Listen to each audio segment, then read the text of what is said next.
Greetings and salutations and welcome to another Inventor video. Today will probably be the last episode on my actual quick go through the toolbar series because everything from on here really needs its own video because it's far more in depth, whereas these I can pretty much quickly fire through, at least give you the basic idea for a beginner what's really it, because the beginner section most of the time you'll touch pretty much up to here, just this area here. So let's start with threads, which pretty much means if I grab cylinder, just drop down a circle, make it 50, and we'll make that 50. There goes our cylinder, so that can just be our bolt, and you can apply a thread. And there you go. Thread done. Specification, you can pretty much choose what you like.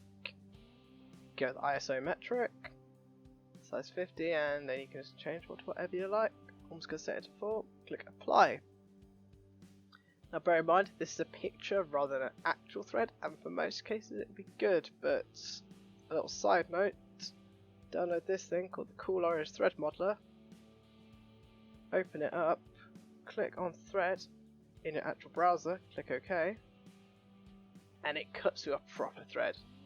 Now this is generally more visually intensive, and if you use a lot of bolts, generally not a good idea.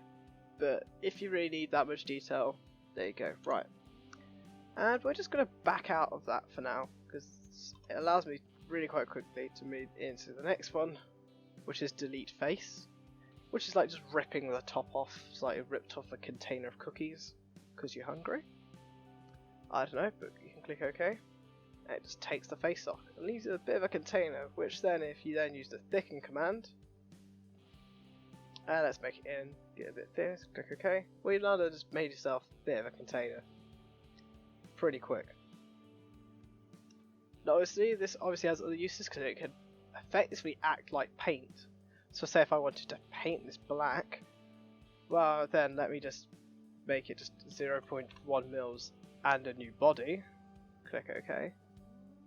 And then you've got a whole separate body, which therefore they go to solid bodies, solid body 2.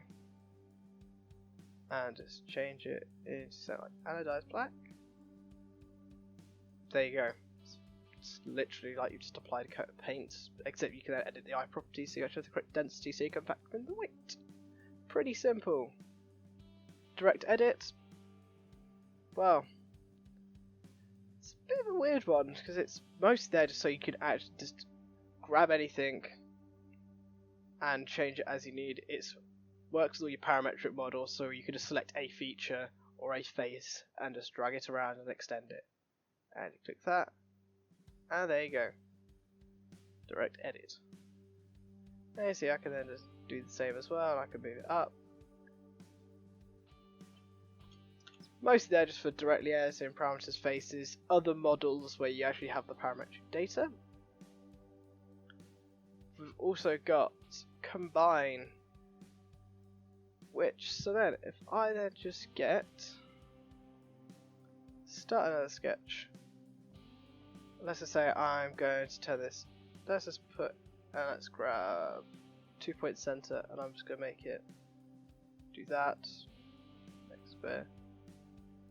Let's just say we're just going to make a cross, so you're going to make a stamp, click finish skills, then extrude it, and then let's just say we're going to do it both ways, click OK, combine,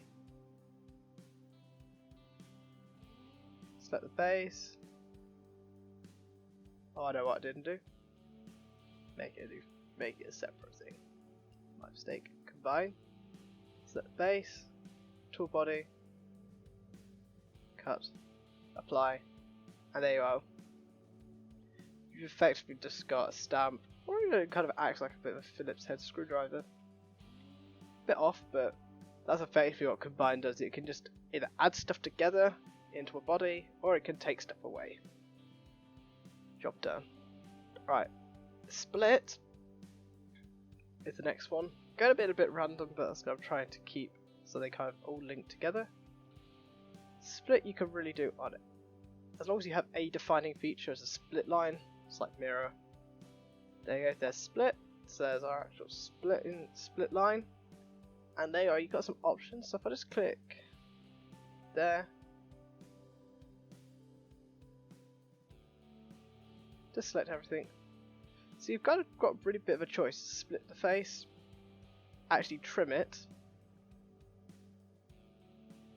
So you can actually decide, well, which side do you want to cull. You can like trim that off, cancel, or I can backtrack, and if I just split, go to trim,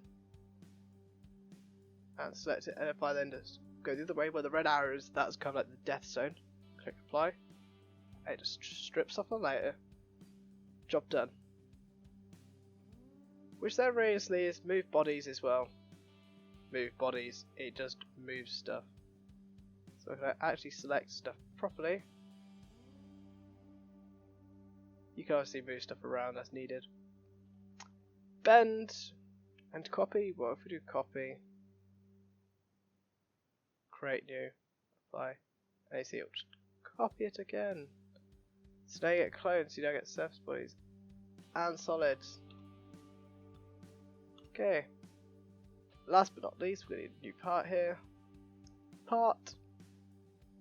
And I'm just going to make a really simple as box, which is just, let's just say 5 by 100, and extrude it unknown, make 2 mil, there 2 mil stickers, 2 mil bar of steel, and then you just can go down to the bottom, click bend. Oh, I know why. Bend line. Just make yourself a bend line. Okay, finish. And where's bend? And there you go. Now you can really make this pretty much in whatever way you want. You can switch it. You can make it asymmetric.